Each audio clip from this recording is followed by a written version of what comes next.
Hello, everyone. Welcome to this webinar. I'm going to do 4 days in a row of how I look at markets, how I execute trades on live market conditions. I'm really excited to have you guys. We did this format before the break. Everyone seemed to think it was fantastic, so I'm excited to do it again.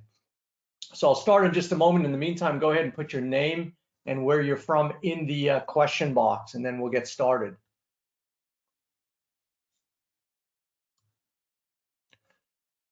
So we have potentially thousands of people signed up. So typically I go through a roll call. I like to read everybody's name out, give you a shout out for registering, but just not going to be possible. I'd spend all my time doing that. So go ahead, sit back. I'm going to give this a couple of minutes to allow everybody to to check in, and then we'll get started.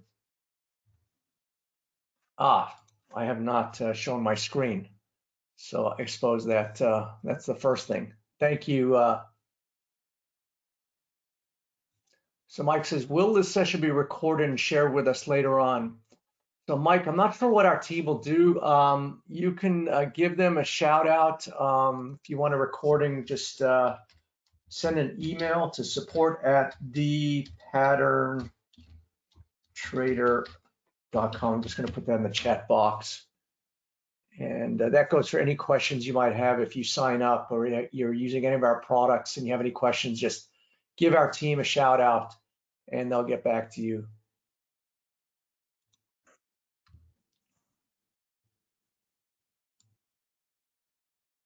So we have tons of people, almost 500 people that have checked in thus far.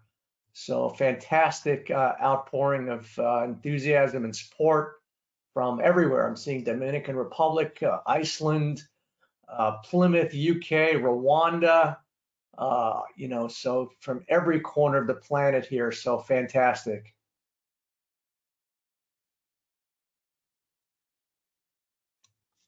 Kishore, thank you for saying that.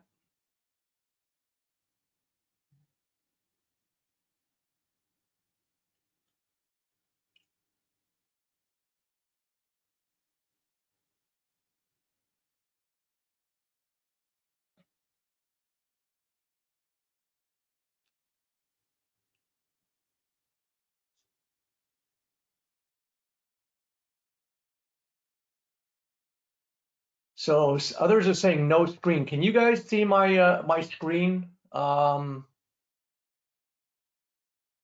Okay, so maybe that was an old. All right.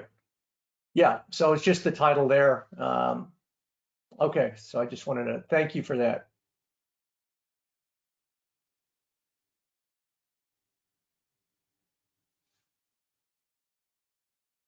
All right, so I'm just going to give this another minute or two. We have just so many people actively checking in. I want to give everybody a chance. Over 500 attendees thus far. So fantastic to see you guys back after the new year. I hope you guys had a good holiday. I hope you guys are safe in all your respective locations around the world. This pandemic is still, kicking up into higher and higher gear everywhere. So that's the first priority. So Eric, rest assured, there is no sales pitch here.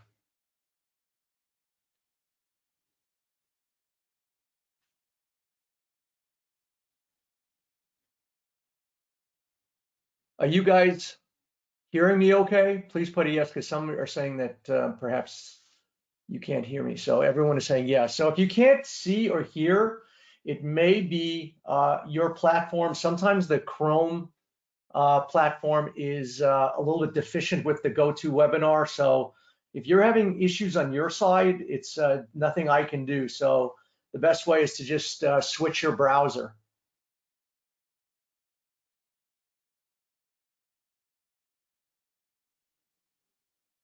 Thank you, Ian. Thank you guys for confirming that.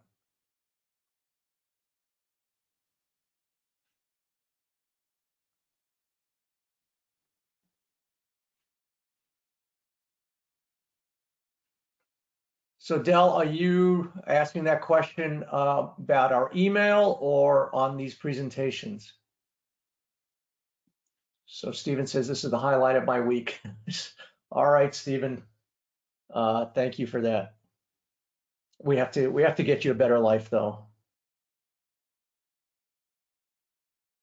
All right, I will try and blow up the charts as best as I can, Dell. David says, how long is it last, likely to last? So this is kind of informal. I'm just going to kind of go through my process, go through some of the trades I'm looking at, and then, allow some questions. Obviously, with 500 people, it could go on forever. So, I'll go, on for, an hour, hour and a half, or so. So it's kind of up to, I'm just going to kind of wing it. Every day I just kind of go through my process. So I guess we can go ahead and get started. There are 553 attendees right now. So, fantastic outpouring of support, commitment to yourselves. For those of you who don't know me, let me, introduce myself again. My name is Mark Shawson, the pattern trader. I have been trading now for more decades than I'd like to admit. I started out as a young buck. I was in my junior year of college. I was going to USC Business School. And at the time, I remember I had a professor, I remember his name, Ken Treffs. He was an old guy at the time. He was in his 80s. And he was already independently wealthy. I went to University of Southern California, which was a private college in Los Angeles. Very expensive college, but this guy only took $1 from the school because he just wanted to give back. He had already made his money. You could see his passion, and it was the only class I kind of remember in my college days. And he taught us how to look at investments from what we call a fundamental standpoint. Price earnings ratios, inventory turnovers, sales ratios, look at the management, etc. And it was, a very compelling class, and it kind of got me thinking about investments and, my life. And right around the same time, my dad was doing a drive-through lion park. Some of you may know it. It's called Lion Country Safari. There's one here in Florida. There's one in Florida. My dad actually did one in Japan. And at the time, he was looking for some money from investment bankers, and he came across this guy from an investment banking firm, Donaldson Lufkin Jenrette, a guy named Graham Loving. You couldn't make that name up. If I was making up this story, that's the name I would come up with. His name was Graham Loving. He actually wore an eye patch.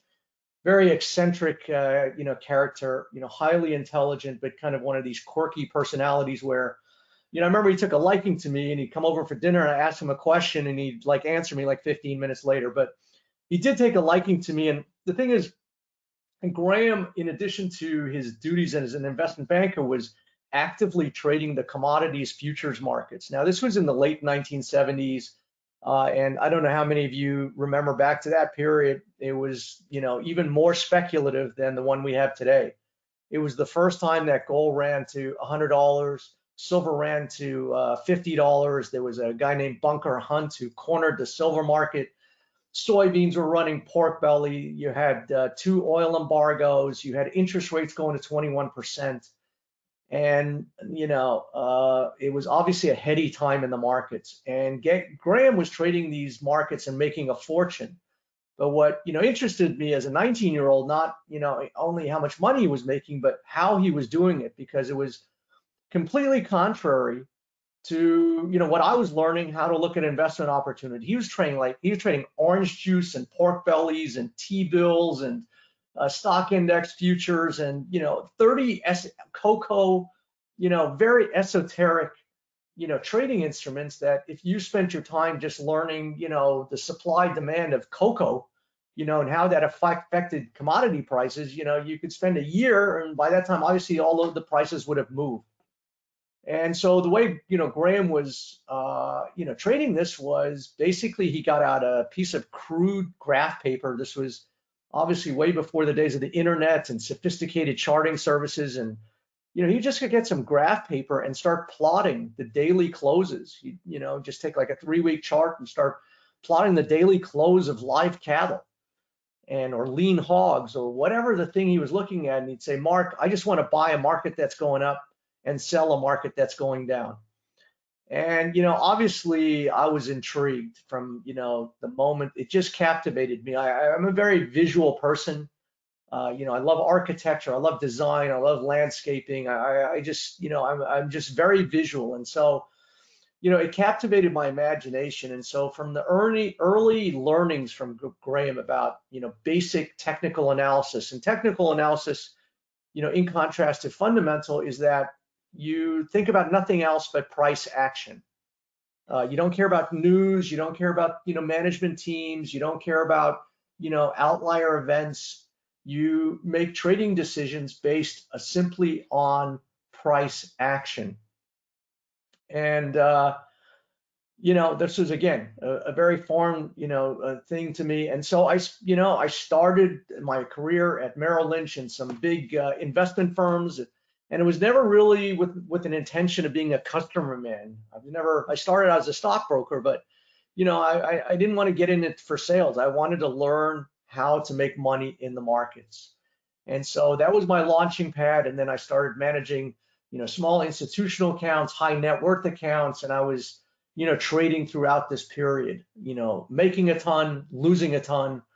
And it took me, quite some time to kind of put together a mousetrap where it kind of came together in my mind, a way of visualizing a market, a way of kind of putting it all together. And then it turns out, I asked Peter like 6 months ago, and I had no clue what he would come up with. I go, look, is there any kind of backing to what I'm doing? Is there any scientific testing to what I'm doing? And so he kind of went and really dug around for many, many months. I had our whole team kind of look at it. And we came up with like 141 peer-reviewed studies. And it turns out everything that I was doing had some kind of, scientific backing to it. Patterns. Once a double bottom forms, it usually goes in that certain direction for at least 100 days. And they looked at 35,000 trades. And then I kind of came up with this quirky, tool of inside bars and insurance day bars, which were my own thing. And it turns out there's, a lot of studies on that. So whatever I've been doing, has been working. And it turns out that there is a scientific underpinning to that. And just to give you an example, early last year, one of my best trades last year was in spot silver. Where I, noticed a bunch of trading patterns, and then informed our members, and made a ton of dough on that. And it was right around, and I'm going to take a look at the live charts in a minute. This is silver back in July, where I was looking at a double bottom on the daily charts. Then we had an ascending triangle, and then we had this key reversal, which is what I call my insurance day bar, where the market makes a new high and then closes on the low. It actually points in the direction it wants to go. And then once I see the pattern, the trend, the insurance day bar, then I have an execution strategy where I layer it, where I require the market to confirm what I'm looking at. Because after all, this is just my own view of the market. It's very subjective. And so I kind of have a 4-step process, where I look at the trend, the pattern, the price action. And then once I'm satisfied that I think I'm headed in the right direction, then I put a buy stop, in a market that I'm looking to get, long, or a sell stop for a market that I'm looking to get short. And basically, for those of you who are unfamiliar with with trading, a buy stop is an order that you would put above, the current market level.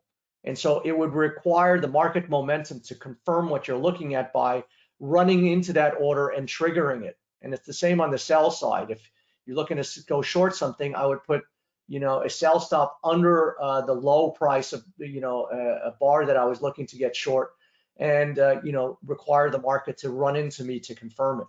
And guess what? If it doesn't, actually, this order never got triggered, the one that we're looking at. I kept the same order over for the next day, and then it got triggered. So, again, I require the market to confirm. But at that time, I was looking to buy silver at about 18 bucks. This was before silver ran up to about $30. And, I, along with our members, made a bunch of dough. I started accumulating silver positions. In fact, one of my emails was um, entitled Silver Build Position, because I was, encouraging our members based on the price action to keep building a long position based on the underlying pattern. As it turns out, there's a stock that has the same look as silver did before it took off, and I will share that with you, later in the presentation. But really, what I'm trying to show you, and I didn't include the analysis that I usually include under my email, but this is what my email looks like, where basically I show what's going on in the chart. And again, this is purely off price information. So, you could take away whatever this instrument was.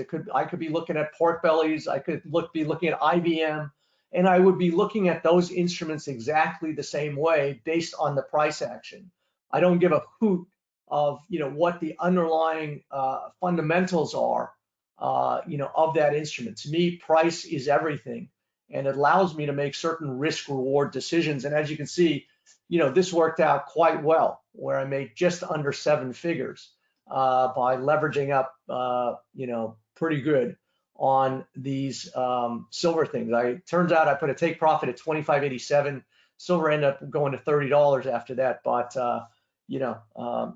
that was fine with me. So this is, kind of what I look to do. And again, I think the problem and why a lot of people are losing in the markets is because of, a certain short-term focus. So what I try and do is find a chart that really speaks to me, that I can sit in there, that I can build a position and then wait for that instrument to make a move. So, excuse me. On this one particular trade, it made my entire year. So people always focus on win-loss records. And, I could lose 5 out of 6 trades very easily. But frankly, I don't really give a hoot, because it's all about the risk management. If you're risking 0.5% on each trade, which I encourage, our members to do, to 1%, then no one trade should, matter. But if you start building a position in one trade and then it goes for you, that one trade can eclipse everything else. And so frankly, if I look back last year, there were probably 3, great trades that put me in a significantly, positive position. And I went through, many months, December through January, February, the first part of last month, I was down 15 or 20%. I think September through November last year, I was down about 15 to 20%. And then one trade just comes along and, wipes it all out and then puts me in the plus column. So this is a very different way of looking at trading. This is a very different way of thinking about trading. And, what I would encourage you to do is, there's so much focus on entry and excitement and making money. But, I think really what we really need to do is, step back and say, what is our objective, in what we're doing? What is the objective in our trading? And, that might seem like a really dumb question, because everyone's going to say, well, obviously it's to make money. And I would throw that back at you and say, really? If I took away your excitement, if you couldn't trade 5 times a day or 5 times a week, could you do that? Could you just stick around, wait a couple of months until you saw the right trade and then sit in that trade? And not many people can. And I think that's why most people are losing, because they want the rush, the bump, the action. And, if that's the case, then I just, say, go, to an online gaming site and, play cards or something. So the thing is, and really, and it took me a long time to figure this out for myself. I kind of built this mousetrap really as a defensive firewall for my own failings, because I am emotional. I am prone to over trading. I was trading on 4-hour charts. I would see a double bottom on a 5-minute chart, and start firing at it. And then it just invites all this kind of behavior. And then before you know it, you're trading up a storm, and you're in this cycle of revenge trading, and it just all goes very wrong. And I'm sure a lot of you, can kind of understand what I'm talking about. So Chris says, we really don't have the confidence to hold on to it for months. And so the question is, well, what gives you the confidence to hold on it for months? And the answer is the pattern, right? So if you have what I call a governing price pattern in your rear view mirror, it kind of gives you the ability to stay in a trade. And so, what do I mean by that? Let me just cut to the live charts here. And so, I've been looking at, a change in the dollar for a long time. I mean, many of you, who've known me, I've got emails going back to last March where, I called the top of the dollar and, think that it will go steadily lower over the years. And one of the currency pairs that I think will do well against the US dollar is the Australian dollar. Now, you're going to notice this upside down, what we call inverted head and shoulders, a lot. Sometimes the markets, all go together, and you'll see this inverted head and shoulders. We saw it in silver, or I'll show it to you again in silver before the the market took off. And so we see these patterns. And so once you see the underlying pattern, then you it's like a cheat sheet. It's like you go in the bookstore and you see Trading for Dummies. These books called For Dummies. Well, this is really, once you see a pattern, you have the protection of that pattern. And so once you kind of understand the market has staked out something, now this says that this is going to go higher over time. And the key phrase there is over time. It's not to say that you can't pull back and kind of go sideways before you go back up. But the thing is, once I feel I understand what the market is telling me, I greet these pullbacks as opportunities. So then I look for the pullback, and then I look for what I call my key reversal bars, where you have a key reversal, the market makes a new low, close on the high, maybe it has an inside bar, maybe it has another huge key reversal. And then now that this is just going to collect itself and go back in the direction as indicated by the governing price pattern.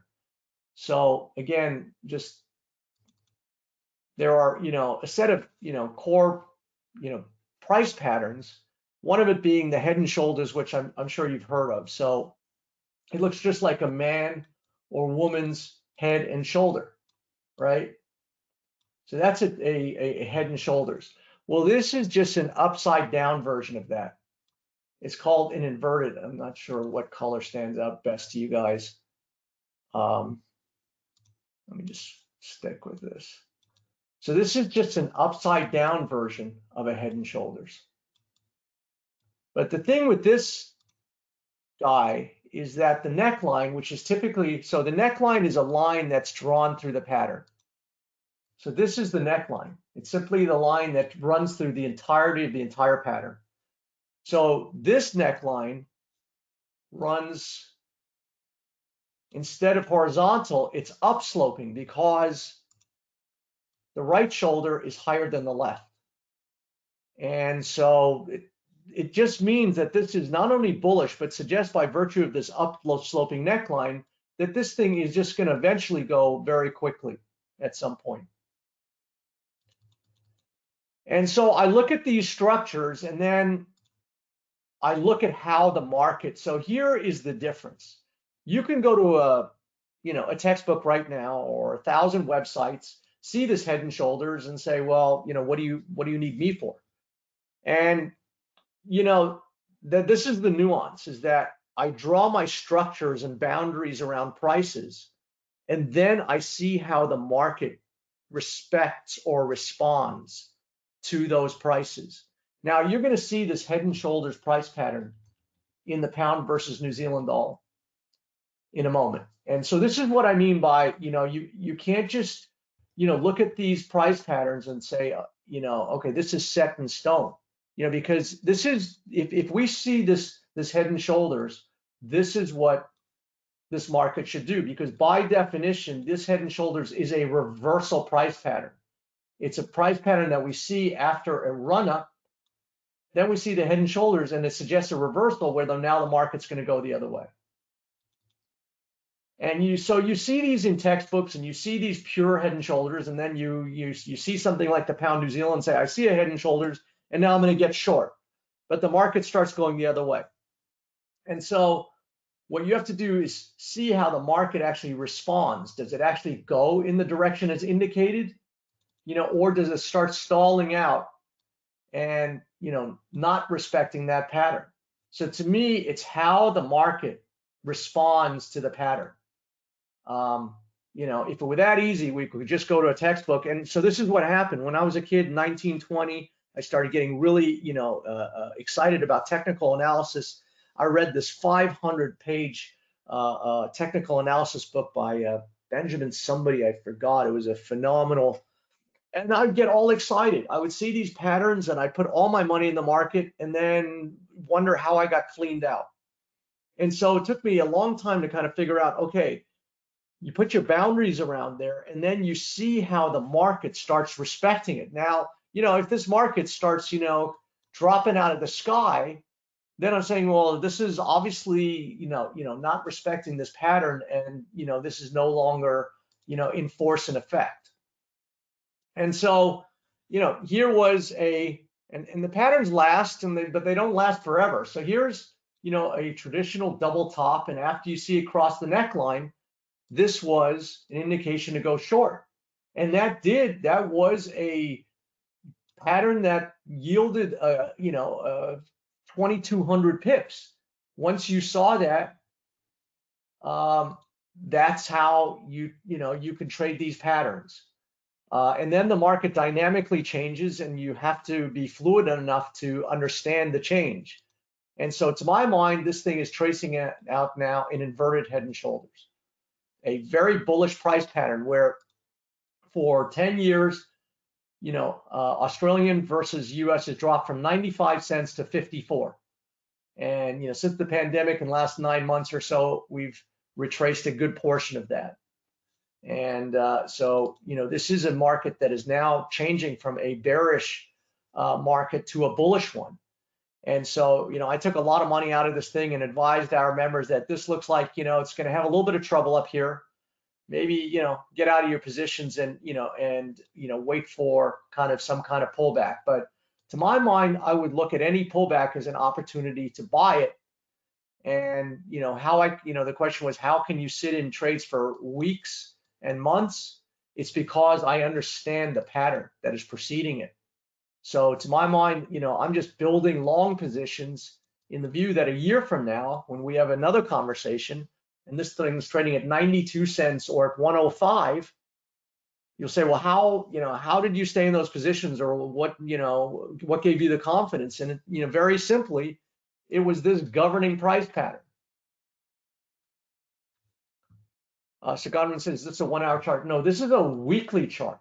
So again, this is a little bit distinctive of what a lot of people are doing. They're looking at 15-minute charts or 1-hour charts or even 4-hour charts. This is a weekly chart where each one of these price bars takes 1 week to put it together. And obviously 1 week in our trading lifetimes, when you're staring at the screen 5 hours a day, is a lifetime.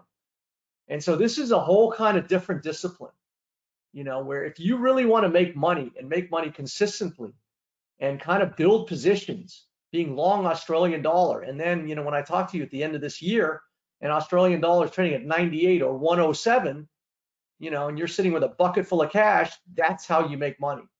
You cannot make money going in and out of the market 5 times a day and try to beat your broker. And that's not my opinion. Just look at the statistics on trading. 95% of people are losing within the first 3 months of opening their account. They've blown out their entire account. And there's probably a lot of reasons for that, but I'd say the biggest reason is that people are trading on short time frames, and it's just impossible. I mean, yeah, if you're trading for 20 pips and 50 pips here or 7 pips, but the question is, can you do that successfully? So you saw that I isolated one silver trade, built 3 positions, stayed in it, and let the market do all the work for me instead of jumping in and out. So Eric says, what is the smallest time frame you trade? And that's the daily. So what I try and do is, first off, so I try and get a feeling or an understanding for where, what this market is telling me. So the long picture now is telling me that this thing is going higher. Obviously there's some resistance in this area, and it looks like it's hit, some resistance. If I go to the dollar index, it makes it a little bit, easier to see, and so I toggled between all of these charts just to kind of get a view of what's going on. So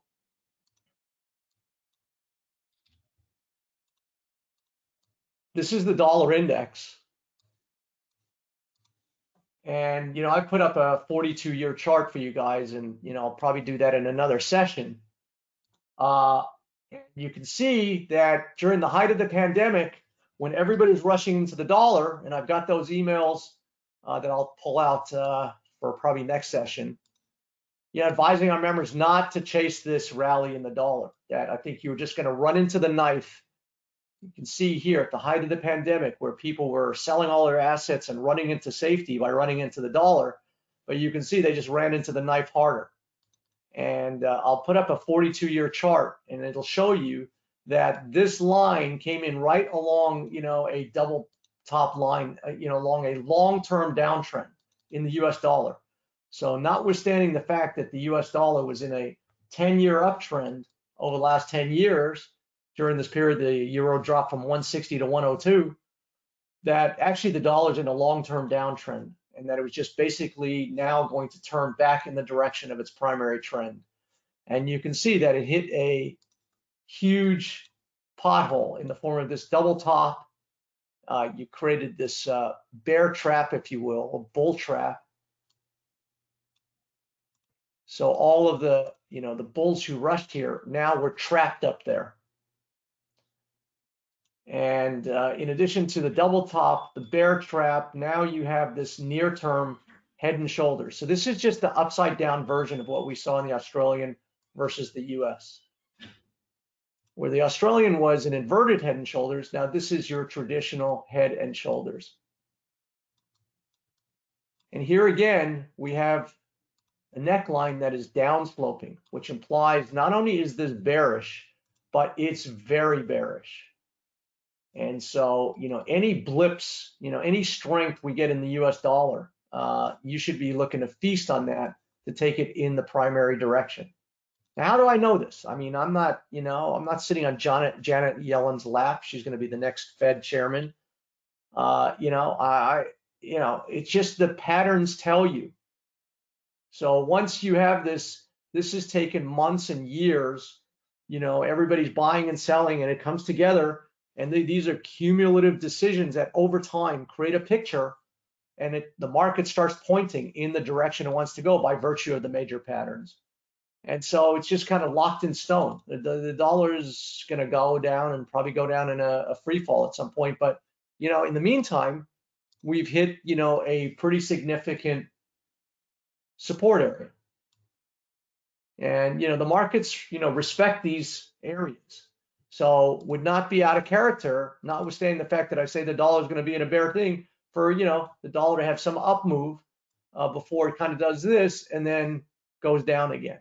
But if you understand the cards that you're holding, once it does rally, you know what to look out for, rather than being trapped or looking at a 15-minute chart and being, just hoodwinked by virtue of the price action. So it's, like everything in life, knowing the cards that you're holding. It's, there's an old saying that, if you're playing at a, at a card table and you don't know who the sucker is you. And so really, if you don't understand where these markets are going, you're going to be suckered into these FOMO moves where, you look like you're missing out, everything's going higher, and you just want to chase that dragon. And so, what I try and, do for our members is not only point them to the opportunities, but also to the pitfalls.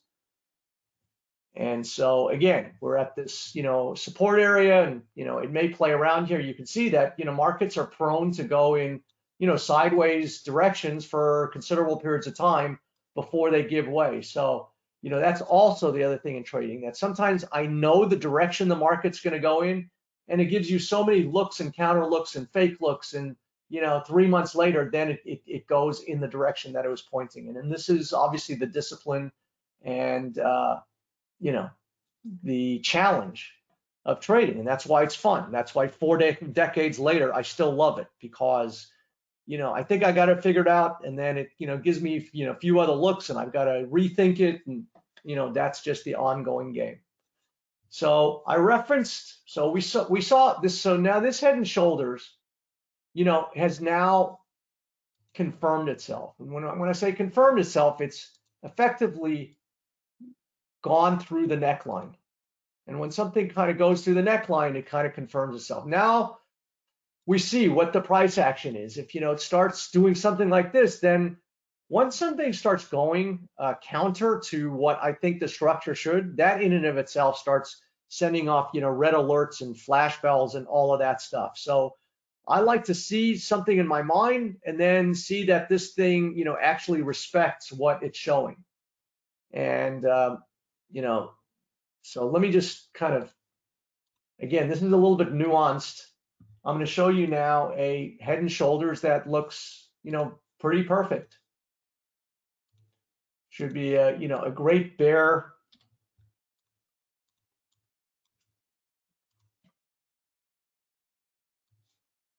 So this is the British pound versus the New Zealand dollar. Let me blow it up because somebody said they were having problems seeing it. So I'll try and blow it up as wide as I can without running off the screen here. So here we see a beautiful looking Head and Shoulders. And here's the neckline. And we go to our textbooks and we say, wow, when we see this, you know, we got to get short this thing. We got to get going because this thing's going to go that way. And that's what it should. If you've got a, you know, a Head and Shoulders, then you should. But look what's happening here. It's not getting that way. It's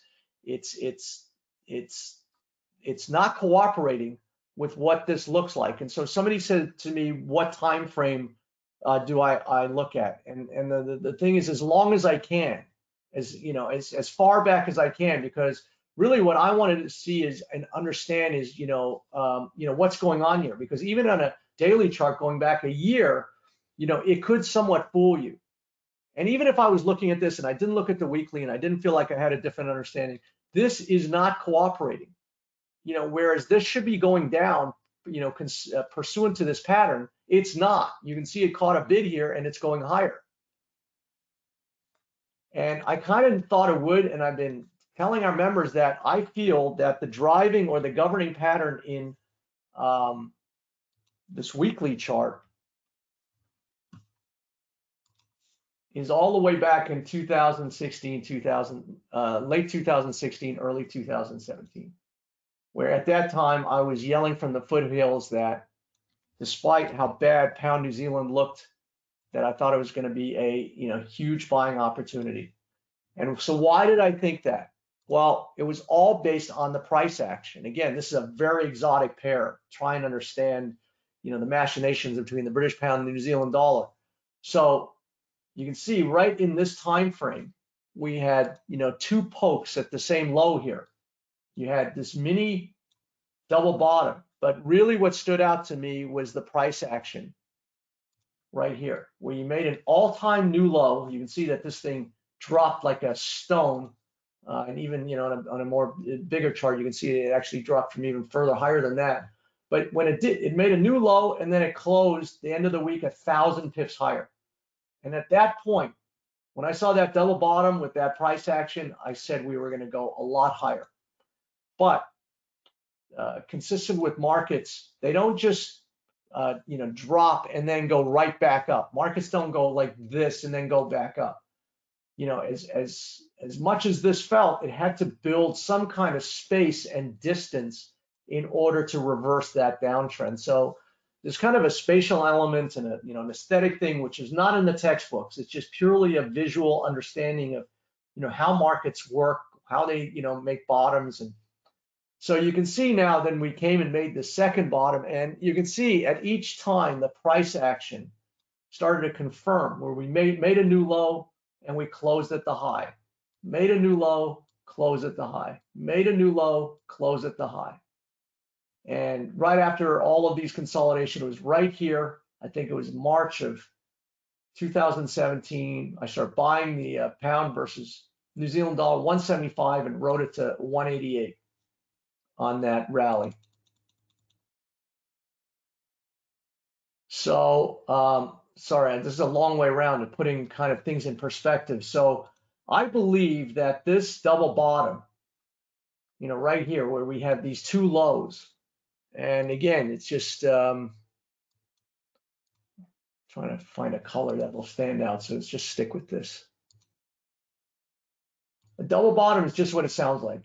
Makes a low, bounces off the low, retests the low, and then it comes through the neckline, which is simply the line through the pattern, and then it confirms that that is a double bottom. And with the word bottom in it, it means it's bottom. Now you can see that it retested the neckline, made this rounding bottom. And so now, whereas this neckline around 180 was the old resistance, now it became the new support. And you can see that every time it kind of comes back into this 180 level, it catches monster moves. And this is what I'm hypothesizing is going on here. So I showed you the chart on the daily chart, but it was really by understanding, and I've been looking at these charts for quite a bit, by understanding where all these lows are and how, you know, this market bottomed, that, you know, despite the fact that this looks like a head and shoulders, you know, I don't think you're going to see this. I think you're going to see that by virtue of the longer term pattern. So this is how it gets a little bit tricky, where the market shows us, you know, a bunch of looks, sucks us in, shows us certain patterns, and now you got to determine, you know, which ones are the operating patterns. And you can see on the weekly, we've got this little double bottom. We're right at the neckline. And so the market will tell us by its action, is this the double bottom or is that the head and shoulders? And, you know, I think it's the former. I think that this thing is going to bottom consistent, you know, with the long term. And it's a stealth market. I mean, this has been kind of going up, you know, in waves where, you know, kind of doesn't reveal itself, but it's just, you know, higher lows over, you know, many years. And so you can see we've got, you know, mini trend line here. These are somewhat arbitrary. And we're just about to break through the trend line that has been controlling the downward behavior in this. And this would be, to me, you know, further evidence if we start popping above, you know, the recent highs. And so kind of put this all together. And I think that, you know, pound New Zealand is, you know, a buy here. And I said as much in an email to our members today. So,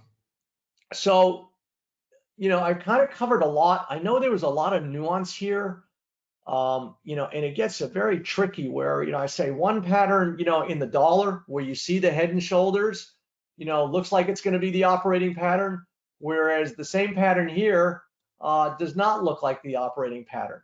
And this is the distinction in the markets, is that you see these patterns and the dollar can go this way and the pound New Zealand can go that way out of the same looking thing. But you have to look all the way back here. Whereas the dollar, it's putting, you know, this position all the way at the top of the rally. And so I know I've thrown a lot of nuance at you guys. Do you think you understand like 60% of what I'm saying? You know, just put a, you know, comment in you know, if okay, so a lot of people saying, so Alexander says 100%, yes, absolutely. And so somebody's saying maybe 40 to 50%, and that's okay, Josh. This took me 40 years to get. So I'm basically cutting through 40 years of shit and bringing it to you guys in one session. And you know, I wish somebody had saved me this much time. But to my mind, you have to kind of figure out what are the patterns that are governing the price behavior. And then you see all kinds of junk along the way where, you know, there are sizable opportunities where I call these things, you know, counter trend, counter to the real trend, which is stealthily higher. And you can make a bucket full of money on the counter trend trades, and they reveal themselves too. simply through, price action and patterns themselves, where you kind of had right here, you had this ascending triangle, and then you had a breakout, but it turned out it was a trap, just like that dollar index, where you have this false breakout above a pattern. And then once it breaks back in, once it kind of came back into the atmosphere of this triangle, I kind of felt, hey, this is a trap. And then right there, it confirmed it when it came out of it. And even if you got in here, at 192, you had a nice 1,200 pip ride to 180. And so, I use patterns and price action to inform me how to get in on, these huge counter trend moves, because you can see, they yield, very quick pips, the other way. And so just because I see a market going one way doesn't mean I'm going to sit in this for 4 years one way. And you can see right at the top this key reversal. And there was a question, what do you mean by a key reversal? So you can see that the market in that week, and remember, this is a weekly chart. So in that week, the market made an all-time new high for many, many years. And then by the end of the week, it closed on the very low. And sometimes these bars point in the direction they want to go. Look at this key reversal here. Made a new high, close on the low, pointed in here. Look at this massive key reversal. Made an all-time here, close on the low, and you had these moves. Now, you can't trade these, bars in a vacuum. You kind of have to look what's going on around it. I kind of have a sixth sense when, a reversal is going to mean something and when, it's just a fake out. You have to look at it in context with the trend, a pattern, and things of that nature. But let me just back up and define what I mean by a reversal. So every day we have a high and low. It doesn't matter if you're looking at a weekly chart, you have a high and low of the week. If you're looking at a monthly chart, you're looking at a high and low of the month. But if the market makes a new high and closes on the low, and certainly the bigger the bar, the more indicative that is. So even if you're in an up move and you get one of these key reversals, the market's saying, hey, maybe I'm just going to take a pause before I go back up. And sometimes it just signals that is the beginning of the end, that this thing is pointing in the direction that it wants to go. And again, I look at the trend and the pattern, and then I look at the reversal. Now you can also have what I call an inside bar, a narrow range bar. Now on these kind of bars, I don't really care where this thing closes. It could actually close on the high of the bar, and it still could be a bit of a fake out, because if you have, to my mind, I would be looking at this guy right here. And so I wouldn't be, faked out that just because it closed on this bar. What I would do is I would just put a sell stop underneath this thing. And to my mind, these inside bars are coils. They just build energy. So what this kind of, 2-day setup says to me, that the market kind of went up, made a new high, couldn't go any further, closed on the low, and then the next day still had no energy. It couldn't make a new high. And so maybe it's, indicating that this thing is stalling and ready to turn. But I don't know that. So what I do is I put my sell stop under here and let the price tell me. So if price next day, starts going higher, then guess what? My sell stop's not triggered. No harm, no foul. And, I'll go and look at something else. But if on the other hand, the market goes up and then at 2 in the morning, it comes through here and clicks my, sell trigger, then I'm likely going to be put in a good trade. Now, I didn't have to watch this for 5 hours. I just had my sell stop strategically placed and let the market do all the work for me. So that's what I do. I evaluate all my trades around this time, 4 or 5 o'clock at night, place my trades, go and have dinner and, watch, see how things worked out, the next day. I'm not watching the markets, 6 hours a day.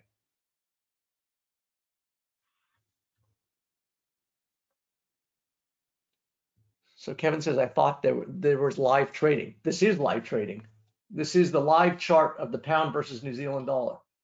And I'm saying, based on the collective information that I'm looking at, despite the fact that we have this very bearish, nasty looking head and shoulders, I think that's a trap. I think that this is the real pattern. We have a double bottom right here at about the 185, and that the market is going to find a way to start going higher. Now, I could be completely wrong, and this thing goes back in here, and now it starts respecting that pattern, and then I will just alter. This game is not about being right or wrong. It's taking good risk reward bets, and over time, if you're know what you're doing, and you find just one or two trades like silver, they don't all have to work out. Whereas if you're trading, for 7 pips or 20 pips, they pretty much do. Because if you're trading, for, 20 pips and you're risking 15 and you've got to overcome a 2 or 3 point spread by the broker, that's a 1-to-1, risk reward relationship, meaning that you're risking as much as you're looking to make.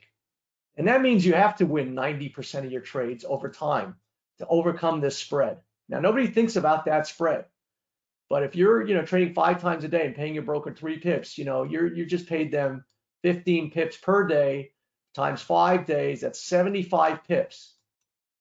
Now, how many trades are you making, 75 pips if you're just looking to make 20 pips on a trade? So it's just a losing game. What I try and do is I try and get in on trades like this that could go up for 1,000 pips from here. This could easily go up for 1,000 pips. I was in this trade where I said it was going to go up 1,000 pips and it went up 3,000 pips. So this is what I look for. I look at, getting in trades that I can run for 300 pips, 500 pips, 800 pips, whatever the market will give me. And so it's a different way of, trading and understanding. But what I try and do is I look at what I call the governing price pattern, and try and determine, okay, what is the price pattern that is governing the next direction? Sorry, I'm just trying to. So while we saw that head and shoulders, to my mind, based on the long-term patterns, I believe that this is going to be the pattern. Now, again, as I said before, markets don't just come straight down as hard as this did and go straight up. So, this may, give you a couple false looks, or it breaks out, it breaks back down here, has a couple of tries, has a couple of attempts, and, it has to build some space away from this downtrend in order to go the other way. It's this concept of spacing that I talk quite a bit about our members. So the markets, are visual, and they work out in a time and space. But basically, what you see here is telling you, what's going to, transpire weeks and months from now, I believe. And we'll see how that works out. So Ray says the pound New Zealand spread is large. So look, after 5 o'clock for the next hour, the brokers do a readjustment. So you don't want to buy, right into the readjustment. Wait until things normalize. So yeah, you get 17 pip spreads right now, but wait, a couple hours till your broker, readjusts, and then you can trade it off a 3, 4, 5, whatever your broker offers you, pound New Zealand. So Nate says this is great trading. Is this recorded? Yes, it is recorded. So this is basically what I do every day. I just, and it takes me, I have many different instruments, and I look at, thousands of other stocks. So here's about 20, 30 instruments, different, currency pairs. And I just go one through one, and I just very quickly rule out, yeah, I'm bullish Australian Canadian, but I can see that, it has a bit of a bearish pattern here. It's probably going to stop, and, I'm just going to, wait until it stops and look for another place to buy it. And so I just very quickly, go through these things and see what they look like. Australian yen, I'm looking to buy it, but I want to see if this turns out to be an inside bar. If it is, maybe I'll buy it tomorrow. And I just quickly go through, and I try and see something that just stands out in my mind, something where I can see the pattern, the trend. So what this says to me right here is that this is starting to run out of energy to the downside. So you've had this huge down thing. We don't really have a pattern yet. But what you have is you have a collection of these inside bars, these coils, where you have all of these ranges coiled, one within the other. And so typically you can get, some nice moves out of here. But, if I want to see an up move, I want to see a pattern that gives me, a foundation. So you could probably get a nice move out of here, and then it, will collect. And yeah, I could see this coming out of here. I could see this thing turning, where just something stops going down, and then it can't go down anymore. So you can see right here, made a new low, and then for the last 4 days, it's just been coiling. They can't press it lower anymore. And it's like kind of a beach ball effect where, it's like you push your hand on a beach ball further and further down, you let your hand off, what happens? The energy just uncoils. And so this is what, this says to me, is that this has run out of steam on the downside, and you could probably get some kind of thrust here. But what I like to do if I'm buying something is I like to see something that's established, where it just comes, re-challenges the low. Now I've got a double bottom like I have in pound New Zealand, and now I feel safer to buy something. So yeah, you could get a quick springboard out of here, and I wouldn't doubt that you would. But that's kind of a less has a less foundation than the pound New Zealand, if you get my drift. And so I just kind of keep ticking down here. Pound Australian looks like it's found the same lows that pound New Zealand does. You can see along this 175, there's a lot of support here. And so what was a bearish market for some time, I could see this thing start turning around and going higher. And so I typically look at the daily charts, before I send my daily email, and then I look for some corroboration on the weekly. So this is the pound versus the yen. And you can see on the daily chart, these yen trades are, a little bit tricky by virtue of their history. But sometimes, I think I outsmart myself. Instead of just looking at, what this market is telling me, I kind of, make it a little bit too complicated. So this is the pound versus the yen on a daily trade basis. And if I just spitball this looks like a kind of an asymmetric double bottom. You might say, well, but so the lows or the high, this could be lower than that low, or in this case, it could be higher. But if we look back, this looks just like that pound New Zealand, where you had the double bottom, it retraced, put the rounding bottom, and then that old resistance became new support. Where you can see they got the double bottom right here. And so you have, this series of bottoms and this ascending triangle where, you've been going up higher lows against, so now you've got this ascending triangle. And right now, the path of least resistance looks higher. But for, certain other reasons that, I'll share with you on the long-term charts, I'm still unclear about, these things, but I think I'm overcomplicating. I think that the next thrust, in pound yen is going to be higher. Now, you could have a trap out of here, where it kind of comes out of here, traps you in, and then comes the other way. But the path of least resistance, is higher. And I believe that, it's a justifiable risk reward. Again, not all of your trades are going to be perfect. Not all of them are going to work out. I would take a 0.5% risk, buy this thing, put your stop somewhere under here, and let this thing, because I think the momentum is still higher.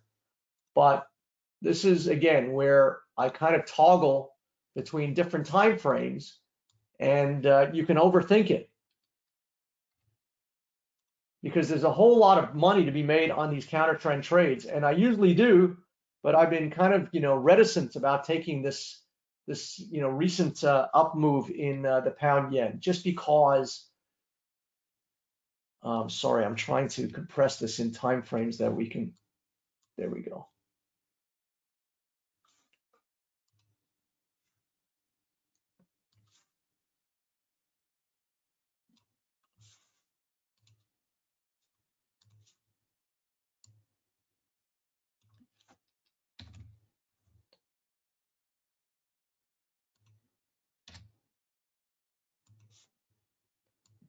So this, whereas we looked at pound yen on a daily chart and we saw this steady ascension. So this is where you can be roped into these traps, where it's been, going up steadily for, months now. And it looks like, oh, I can't stand anymore. I got to get in right here. And this is where the big trend could kick in. And this is kind of what I'm afraid of, because the big patterns and the secular trends, are lower, but, at some point, these things end. So this was a perfect looking double top and head and shoulders. So if you took this out of your textbook and then traded this, you could have made $50,000 for every $1,000 you put up. And sometimes it just works out that way. So this was the global governing bear price pattern that has been governing and dictating price behavior for 5-7 years since that was made. And that's the other key point, is that these patterns that can occur way ago, they govern or dictate these prices for a long time. Now, in the more recent years, you've had this rounding top where you've kind of got these different highs building up here and different highs building here and creating this rounding top, if you will. And so the combination of the bear patterns here, the rounding top still informed, and the fact that this is in a secular bear market still tells me that this thing is going to go lower. But you could have one of these things where you come out of here and then it kind of goes back. So this is where it gets a bit tricky. And I'm kind of sharing with you everything in my my toolbox here. So you can see here you also have the double top and these shoulders. And so this to me is still governing the price behavior here. And this is where you can get into a trap where you chase this thing and then it runs into its main the main trend, the main direction this has been going. So this is a little bit tricky where you have this ascending thing, you're about to break out, and the question is this a precedent, where now you're going to break out of this pattern and this whole thing becomes a bottom? It's entirely possible. And I look at these prices every day to try and figure this out, but I still believe this is where you got to have faith in the guiding patterns, the governing patterns, the direction of the market. And this is still telling me that this is ultimately going to go lower, even though it could have another few hundred pips in it. So do you guys see where that conflict comes in? Can you appreciate that nuance? So Elsie says yes. So Ebby says, could you give me an example where you actually enter the market? So tonight was a bad example because, just give me one moment.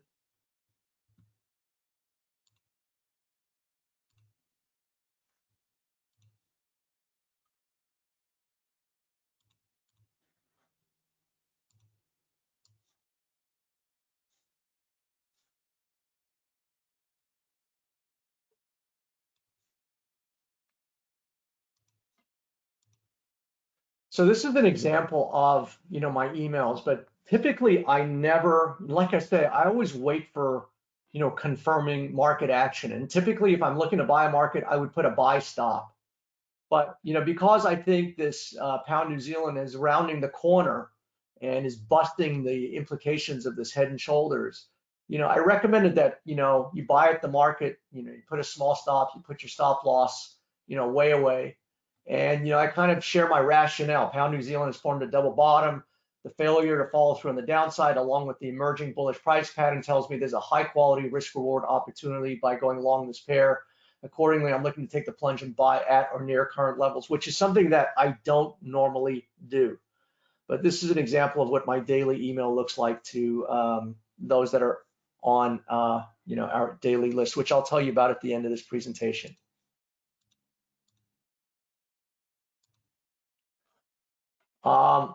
Now, yeah, I guess I'll make the point today.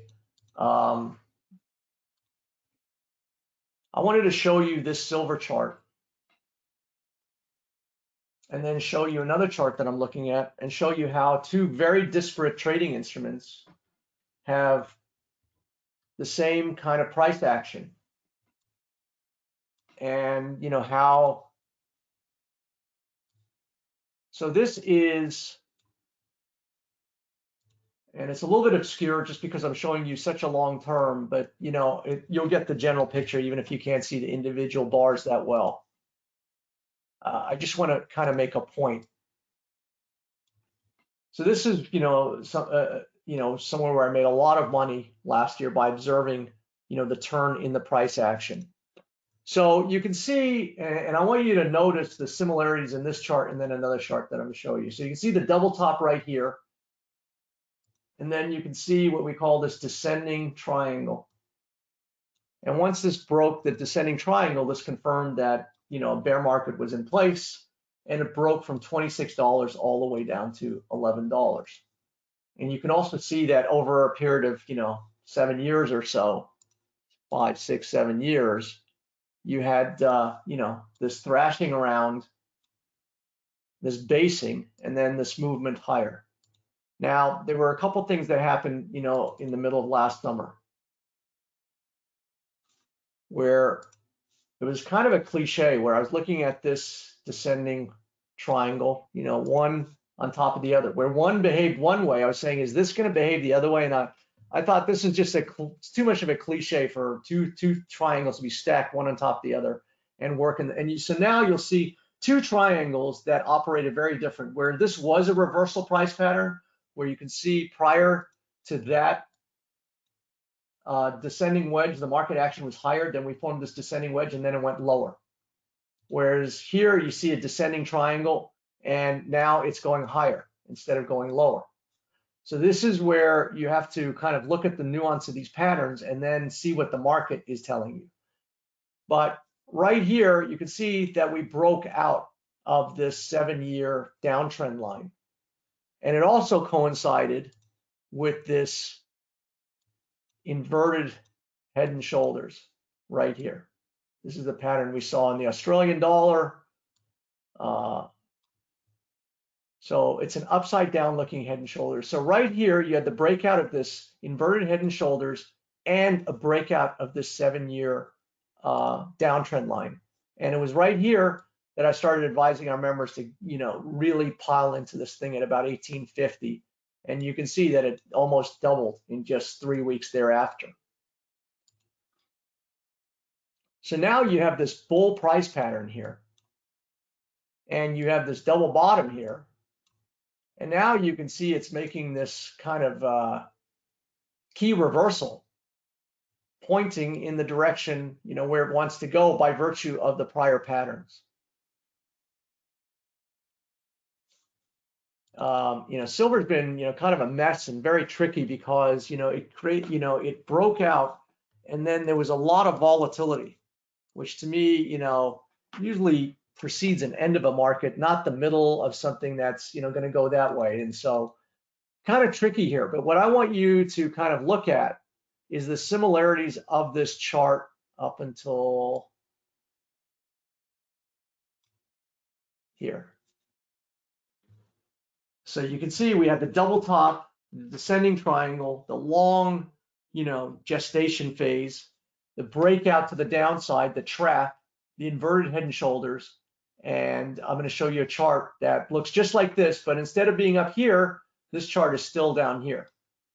And so maybe this is, the opportunity I was looking at last summer with, our members then. And I want to add, full disclosure, I am long this stock personally. Just want to make that, perfectly clear. And so this is not a recommendation. This is not a managed account program. I'm not controlling any trades. So this is full disclosure. If you buy something or sell something, this is an educational webinar. And if you, take a trading action based on, something you learned here, that's entirely, up to you. I'm a big boy. I take risks all day long. I win some, I lose some, and I go on. If you don't have that capacity, then, it's not on me. Sorry, I'm just trying to get this set up on my live charts here.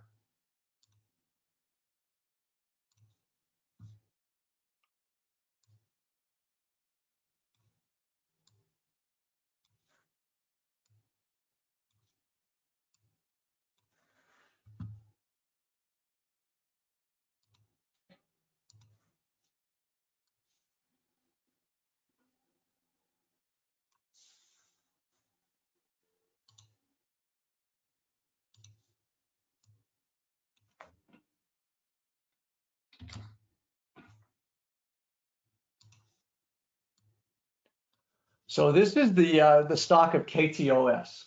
And like I said, I don't look at management. I don't look at price earnings. I barely knows what, this is a drone maker. They have cyber security.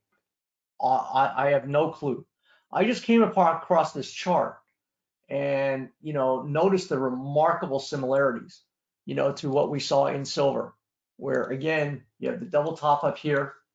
You have this descending triangle right here. You have the breakdown that resulted in a long-term bear market for many, many years. And then you have this prospective turnaround pattern in the form of this inverted head and shoulders, which we've kind of confirmed by breaking above this 25. Now, markets sometimes retest where they broke out from, and it could take longer, or it could just flame out and go right back down. Again, I make no recommendations. I saw this thing, it looks like it's broken out of a multi-year. So typically when you have these breakouts, you can hang on to them. At some point, they should bear fruit.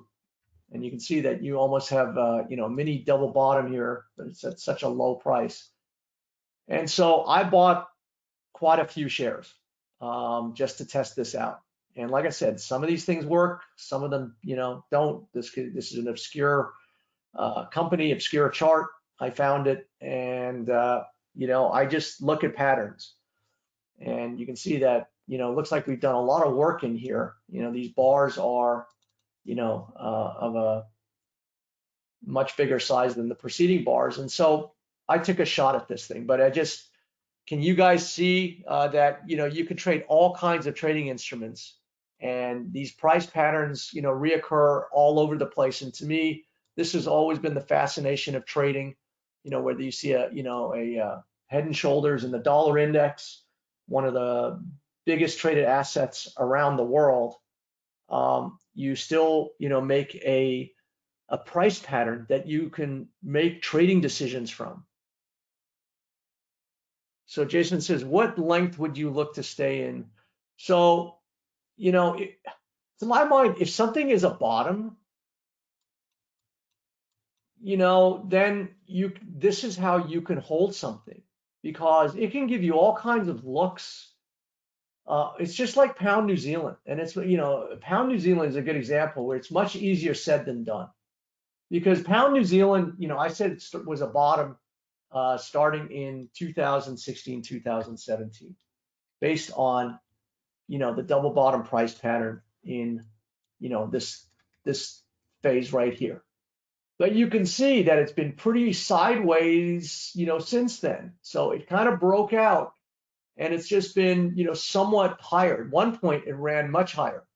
And so you've got to make decisions. At one point, if, KTOS makes a new high and then close on the low on a huge bar like that, then you step aside and wait for another opportunity, or, makes a reversal. And so to my mind, it's my decision to get out is the same decision as it is to get in. So, if this thing starts going higher, and then, make some kind of pattern where there's some kind of flag that indicates maybe it's going to break lower before it kind of gets going again.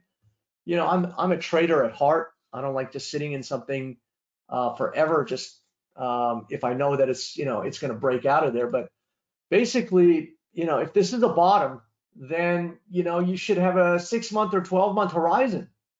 If it really has made a bottom, by definition, with the word bottom in it, it should go higher. Now, the market gives you all kinds of fake outs and, retests the pattern and shakes your confidence, and then, it goes higher again. I'm going to show you a stock tomorrow that I think's made a huge bottom. It's a very unsexy company. But I don't see how you can go wrong buying that.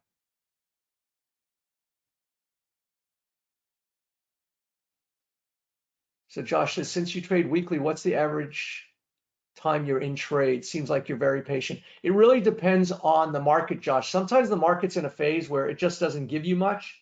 So put it this way, I'm looking to, be in trades that bear fruit. I'm not looking to chase markets for 7 pips here, 15 pips here, 27 pips. If I can't make 150 pips in something, I'm simply not going to do it. And really the way you should look at it is really mathematically. So everyone gets very entranced on where do I get in, what's the best entry? It's all about risk, right? So I showed you that if you're, trying to, make 15 pips in the market and you're risking 10 or 15 pips, that your relationship is 1-to-1, that you're risking as much as you're looking to make. And so you have to have a big success ratio to beat the broker and have enough successful trades. And the question is, even if you have a run, can you do it, month in and month out? Can you do this for 6 months and be consistent? The answer is probably not. And that's not on you. It's just you're gambling. You're looking at short-term time frames, which look like there's a double bottom here. You chase it and then it's down here because 15-minute time frame, anything can happen in 15 minutes. Where I'm looking at a weekly chart where I've looked at price behavior over a couple of years now, that's telling me that there's an accumulation going on here. Some smart money's been getting in, and now I just want to get on for the ride. But the point is, if you set up your trades, so like I said, I'm looking to make at least 150 pips on a trade. Otherwise, I'm simply not going to do it. And so, typically, my risk is 50 to 60 pips. And so you can see that this relationship is a 3-to-1 risk reward, where I am, looking to make 3 times what I'm risking. So even if I lose these, if my average trade's got a 3-to-1 risk reward ratio, I can actually lose 72% of my trades. And that's just math.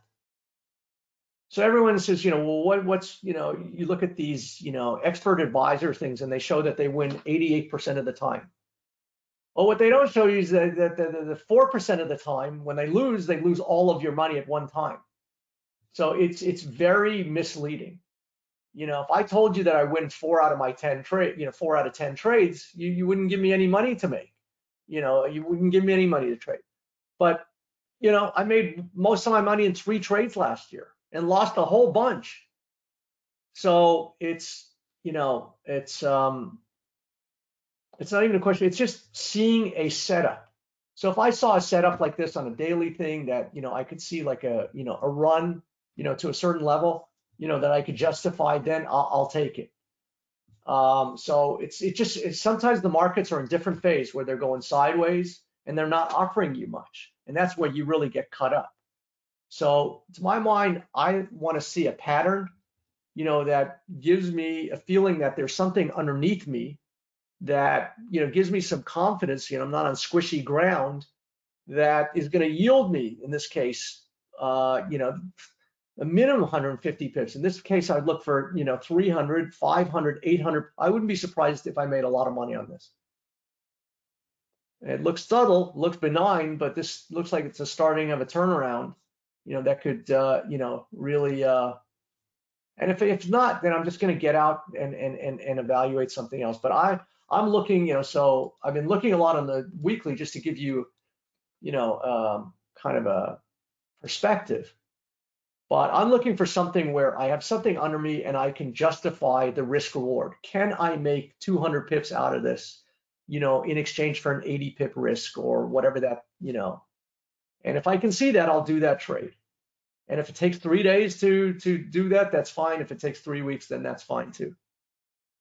So I don't really look at time frames. I kind of look at where is the market, where can I get a foothold in that, where I've got some firm ground under me where I can put like in a stop loss, somewhere and feel like, this is a rational trade. So tomorrow I'll talk a little bit more about, because people get very intimidated if I say that I'm taking an 89 pip stop loss or 120 pip stop loss. And they think, well, I could never do that. And the answer is yes, you can't, because if you did your average trade size, where you're risking 15 pips, you couldn't do the same trade size where you're risking 89 pips. But the whole key is to lower your trade size. And tomorrow I'm going to go into lot allocation and how to correctly size your trade so that you can stay in for longer trades. So I think there's I think when I talk about trades where I'm in for 3 weeks or even 3 months, People feel like they need to have big capital to sustain that. And the thing is, you could have a $500 account and trade micro lots. It's just as long as your sizing is correct, you can stick around for these bigger trades. It's not a function of the size of your account. It's a function of the size of your lot allocation.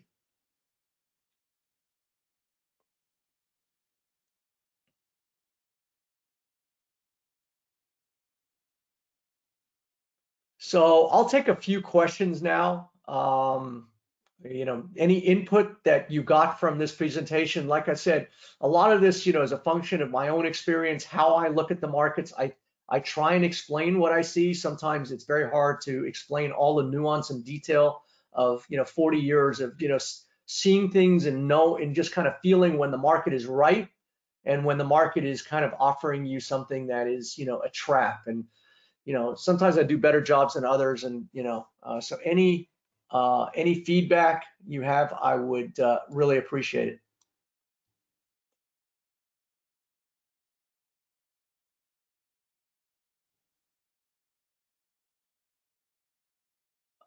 Nicholas says, while in a position, do you trade options? Yeah, I made a ton of money on options, and I'm not a very sophisticated option trader. I don't look at delta, gamma, whatever. I look at, do I have, kind of a pattern under me where I think it's going to run, and then options are all about time. So even though I think this is going to run, I think because of the precipitous drop, it needs some time to kind of build out and, go back and forth. So it's kind of tricky. Some plays are better than others where, KTOS, if it's going to run, it's probably going to run, fairly quickly. And so, you have to have a gut for what the time frame is going to be, because options are a wasting asset, and every day that it's not going in the direction you anticipate, you're losing money. But yes, I do use options if I see a pattern or the price action. So it's all dependent on the underlying instrument. I don't just buy the option. I look at what's going on in the underlying and make a determination if that thing's going to run and run fairly quickly. Michael says, is there such thing as volume with Forex? Yes, but I don't use any. You'll notice that this has got nothing on it. There's no moving indicators. There's no Bollinger Bands. There's no volume. There's no MACD. I just look at price and time. I just look at a picture. The old saying, a picture's worth 1,000 words. This to me is telling me this market failed to go down. It's putting this, what looks like a double bottom and, a trap. And it's as much as the failure as it is about the bottoming pattern. So there's a bunch of things that come together.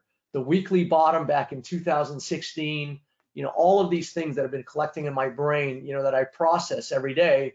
I'm not explaining everything here, but so it's kind of a busted head and shoulders. It's an emerging double bottom, as well as having the governing price pattern all the way back in 2016. That just gives me the feeling that this looks like a play that'll come out of nowhere. Josh says, I paid for other systems. You are definitely on the top. I'm looking forward to the next couple of days, though won't have much time. I've been that 15 to 60 minute wannabe who's lost too much over the last few years. Now $500 account is something I'm leery of, sadly. So Josh, listen, it's the tortoise wins the race, right? As long as you I burned through a ton of money before I kind of figured out, how not to.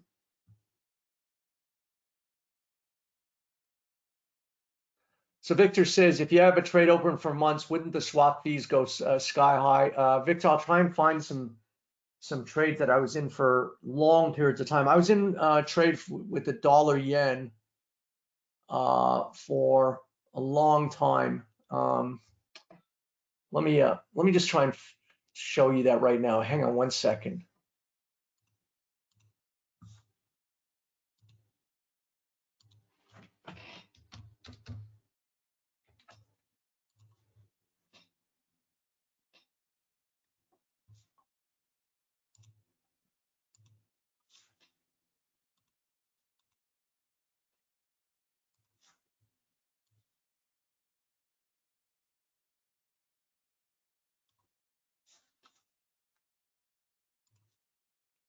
Okay, so I think it was Victor asked me about the swap fees.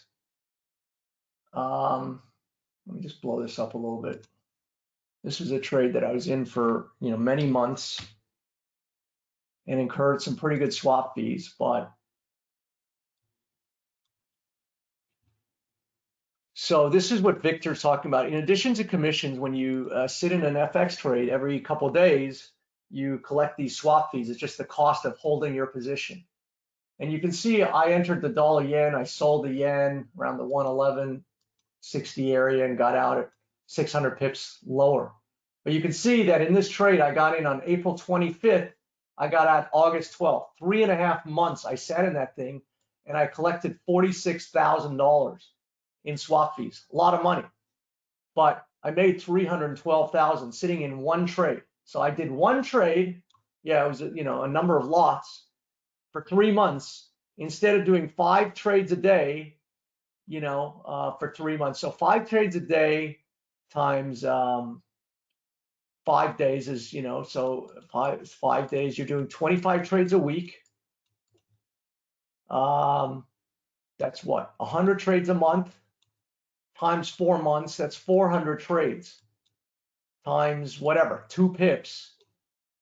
You're trading, it's $8,000. And if I did a 51 lot, so if you multiply that by 51, you can see how doing that, when I say 2, this is the spread, the 2 pip spread. So you're paying, 400 trades times 2 pips.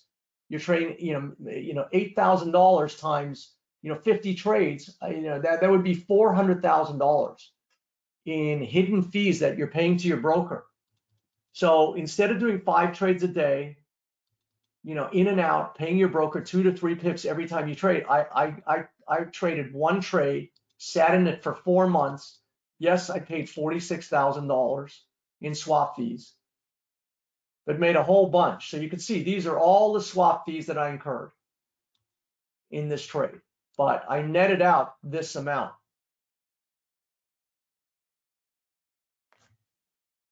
So yes, it's just, look, it's a cost of doing business. If you run a restaurant and you order veal chops for 50 people and 32 people, show up, and you got to throw out a whole bunch of inventory. That's just the cost of doing business. The swap fee is a cost of doing business. And yes, you incur when you sit in a trade for a long time. But, to my mind, again, this is the value of sitting in a trade where you understand why you're sitting in that trade, and incurring the swap fees, but making a whole bunch, on top of that.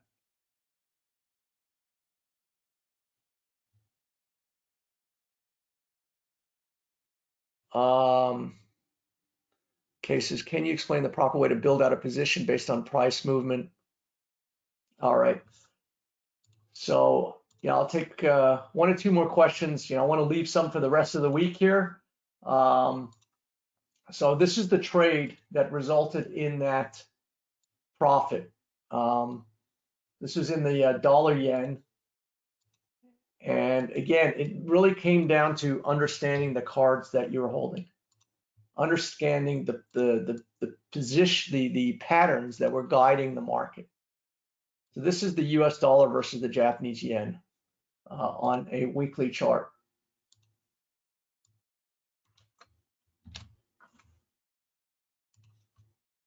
Now I'm showing you a lot of weekly charts just to give you the perspective, and then I drill it down to the daily when I'm sending out my daily trades. So all the way back in 2015, 6 years ago, we had this double top and this head and shoulders price pattern. And it was the combination of these two that said to me, this market is over, that this is the governing price patterns. And you can see that this bear price pattern has been governing or dictating price behavior since that market topped. But, easier said than done, because it's been a wild ride on the way down. But, knowing that the market is pointing lower and then looking for patterns that you can start establishing positions in the direction. So once I started understanding that we were in this descending triangle, that we started making this thing of, lower highs. When it got to this thing right here, we had another double top right along, this descending trend line. And I surmise that this was just a case of lower highs, as it, has been, continuously throughout this descending triangle. So it was right here where I saw this very, what I call narrow range bar. You can see, I don't know if you can see it on your screen. That was 1 week.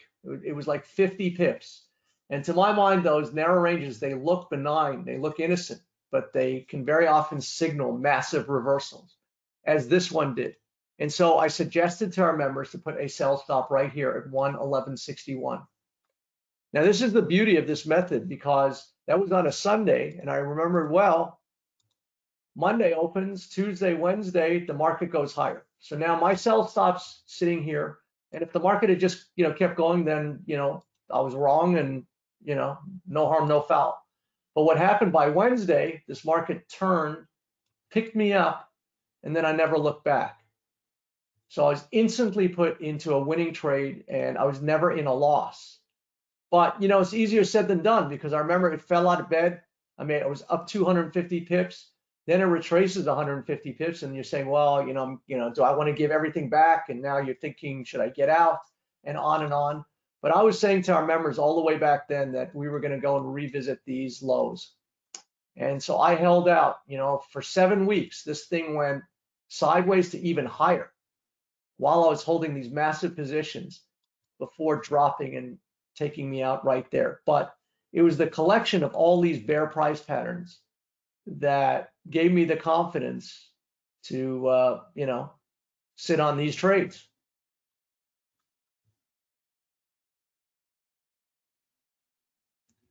So thank you, Nicholas. Michael, are you mostly FX trade?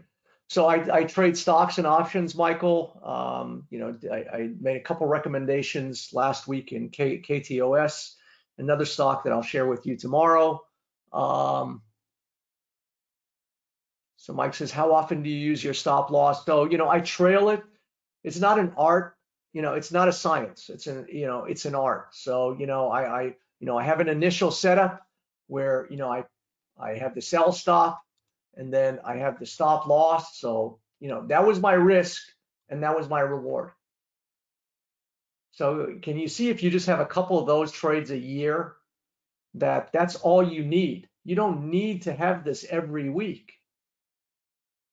And this is what I look for in my trading. Now, obviously, it's not always there, but I don't need too many of those trades a year to, have a pretty good year.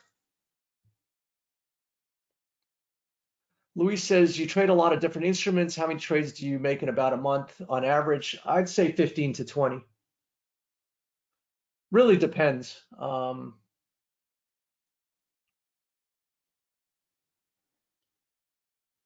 So let's see, this is a good question. Tien says, why don't you count the double bottom on the dollar yen? So this is the trick, which is the guiding patterns? There were a lot of times along the way, it's easy to see once these patterns are made. But for instance, right here, why wouldn't this be a double bottom? Why, here's a double bottom, right? We bottomed, and so why shouldn't it do that? And this is kind of the thing with a double bot, with anything, you want to see a market kind of confirm what it says it is. So double bottom's a function of higher lows and higher highs. The problem is we had lower highs here. You can see that, all this was just, it never followed through. So after it kind of hit here, it kind of dribbled. If this was real, then we should have seen the price action suggest it's real. So the market throws us all kinds of patterns all the time. And, it's just instinct, experience, and it's kind of, I can't even explain it sometimes, why I see something and it's not what it looks like it is. Now, Tien, maybe you were kind of referring to this period right here. And this is what I call a counter trend trade. So I was all lathered up when I saw this double top and head and shoulders. I thought this was it. And basically, this is what we were going to see. But, the market takes its sweet time to build it out. And so when you broke here, when you started kind of going up and down and thrashing, I thought, well, you would continue to the downside. So, I was, again, looking at this thing as now a downtrend and getting in sync with the trend. But you can see that the market stopped going down, that tried to make new lows and then put on kind of this rectangle bottom down here. But it was this guy right here. So sometimes when you see price action, that key reversal where you made a new low and you close at the high. When I saw that bar, I went long dollar yen and I went long pound yen and I made like 1,200 pips in like 3 days. And this was just purely a counter trend move. It's counter to what these, what these guys were indicating. But that's what the market does. That's what I was saying to Katos, is that the market can, look like it's, got this double bottom. And it gives you this counter trend move where it makes a move down here and then goes. And so, the market, goes in its own sweet time and it tries to, shake out the weak hands. But it's kind of knowing which are the counter trend moves and then which are the trades to start getting back in sync with the direction. And so to my mind, I was very confident once I saw this double top here that this is the real trend. When I saw the double top here, this is the real trend. And so even if you make a move here, I still feel like that is the main trend. But so the market throws you a lot of looks. I send out, emails advising our daily members, what I'm looking at. And so I'm going to end this presentation by sharing with you, a video. If you'd like to receive my, daily emails. If you don't, then, you can just disconnect and, I'll see you tomorrow. And I really want to thank everybody for showing up. There's 500 people here, so if I don't get to all of your questions, I'm sure you'll appreciate that. I'm trying to get as much information as I can in and answer your questions. And we'll have 4 days where hopefully you'll get, get what I'm trying to say. So Duncan says, guys, I'm an elite member, can highly recommend Mark's teaching. So unfortunately, you can't see each other's comments here. It's one of the drawbacks of this system. But thank you, Duncan. I really appreciate that. So I'm going to play you this short video. And if you don't want to listen to it, then I'll see you back tomorrow. But thanks very much. Josh says, the psychology aspect has been the biggest challenge. It's nice to hear such a seasoned professional talk about it relative to time frame. So Josh, I always, make the analogy, trading to, diet and exercise, right? So everyone kind of thinks trading is where to get the best entry. If I only knew where to get, in a trade, but even if I told you to buy pound New Zealand and it went down 90 pips tomorrow, would you still have the confidence to be in it? So it's not, diet and exercise. If you exercise for, 8 hours a day and then feast on a diet of pancakes and pizza, you're not going to get very far. It's the same thing with trading. Trading is about risk management, discipline and sacrifice. And then knowing a few things about the market also helps. So Josh, we'll get into that, hopefully in due course. So sit back, listen to the video, and then I'll see you tomorrow.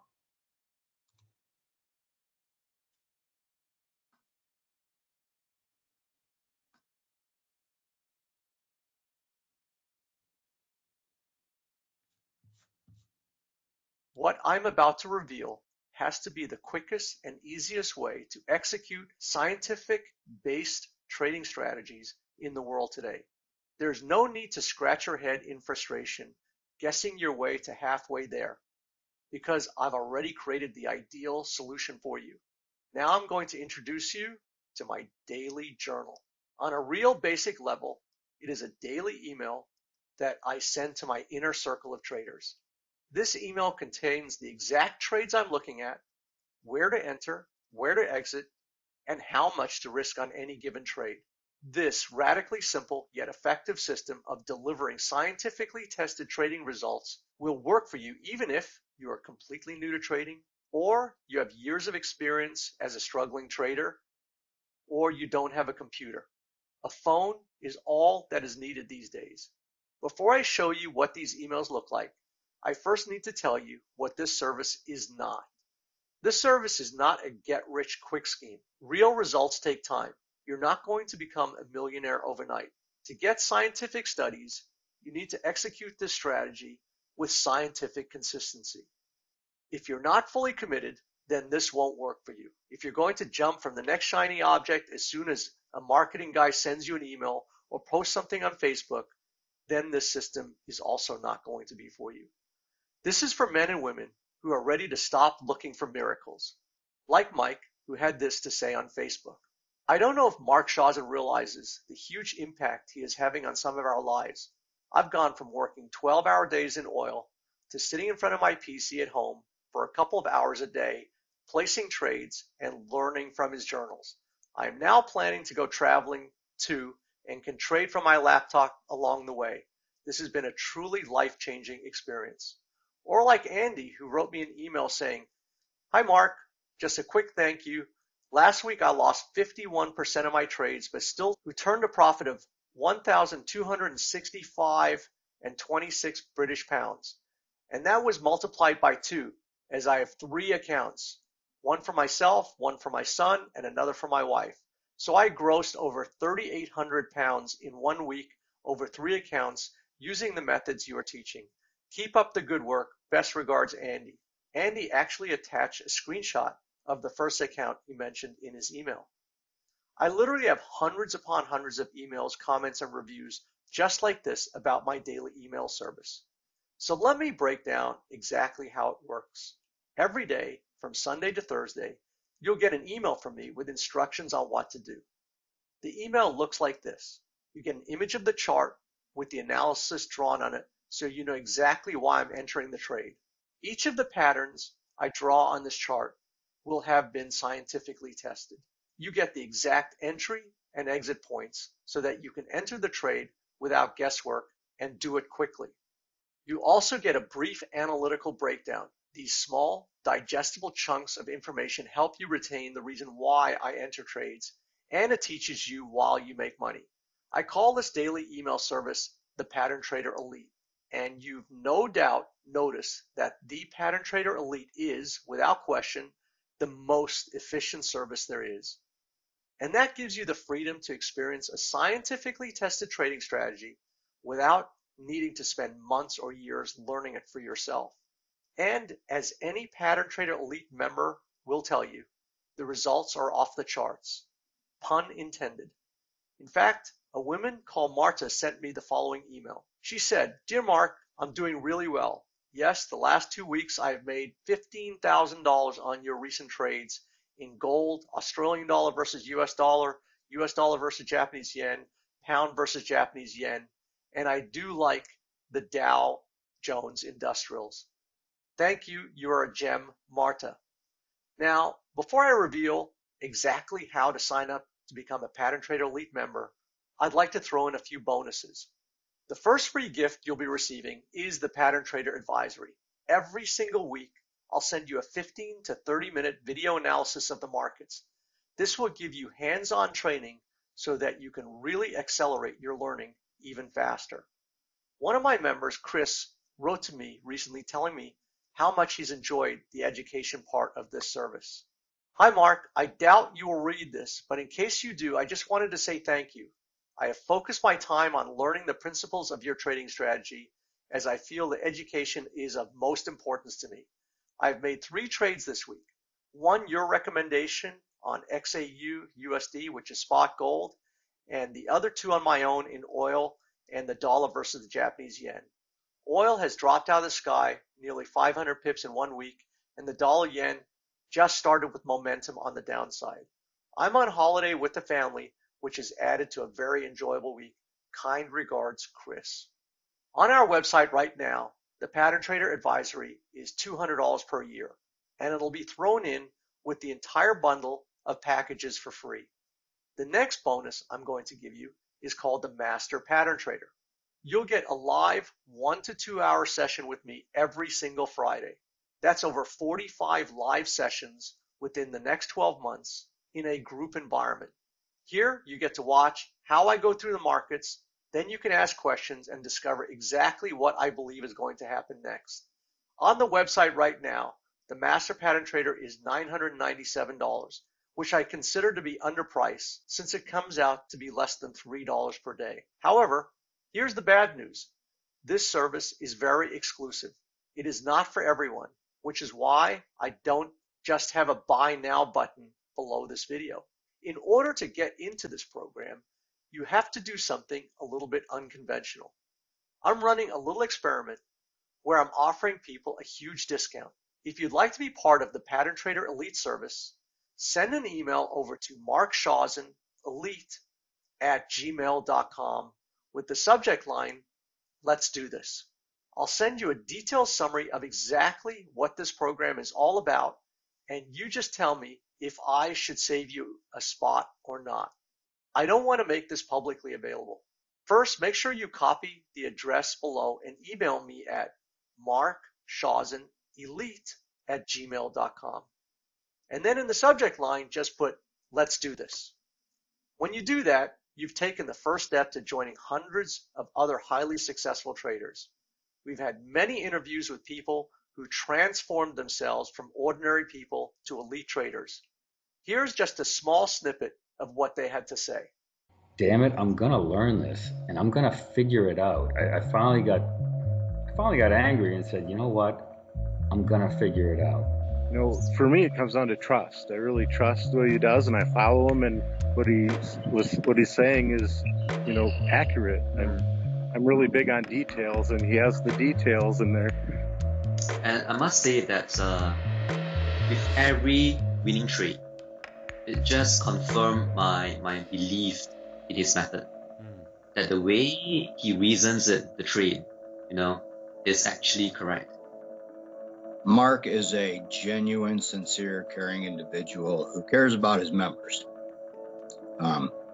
He is as smart as any Forex trader that I have ever met. And it has actually helped me being more secure and be more calm about my trading.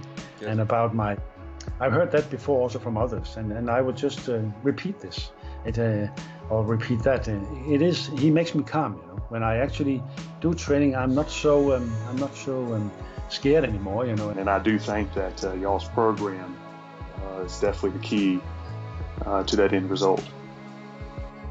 You follow Mark for a little bit of time and you listen, you see he's truly genuine and he's the real deal. He's not full of it.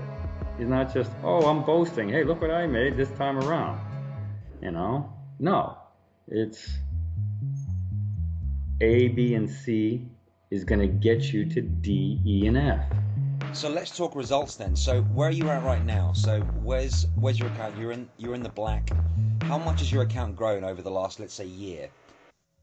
So I think based on the screenshot I gave you, it was like about 70 grand CHF. It's still hovering around that level. Essentially what I've done is I withdrew the principal investment that I put in. So basically all that money that is in the account right now is actually the profits that I've gained. I think I picked up probably 852 pips on it, you know. When you don't have a large trading account and you're trading standard lots, you know, they're worth $10. Pip is worth $10. So 852 pips in one trade is quite a financial gain. That's what he actually brings, I think, to many, the calmness, you know, don't worry, you know, believe what you're doing and just and analyze it, you know, and the way I do, and see if it works.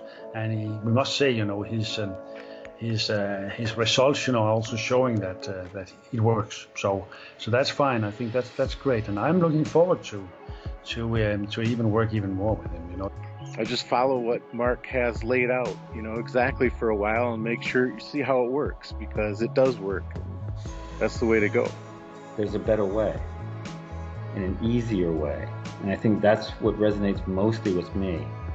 A much better way, much less stress, and the proof is in the pudding with Mark. You know, if there's anyone out there who's lost a huge sum of money or is down in his luck, and he needs something like a lifeline, to turn his life around, anyone can do that. Anyone. So it represents a lifeline, hope for anyone who's willing to learn and to apply his methods. I like his recommendations. I like having a safety net. I like having someone to listen to, because, there's always somebody smarter than yourself. I'm not the sharpest knife in the drawer, but when I follow somebody who I consider to be extremely knowledgeable and extremely trustworthy, I'm going to stick with them. And that's what I found in Mark. And I do think that y'all's program is definitely the key to that end result. If you're ready to join, then send an email over to markschausenelite@gmail.com with the subject line, "Let's do this." I hope you've enjoyed watching this presentation half as much as I enjoyed making it. I'll see you on the other side.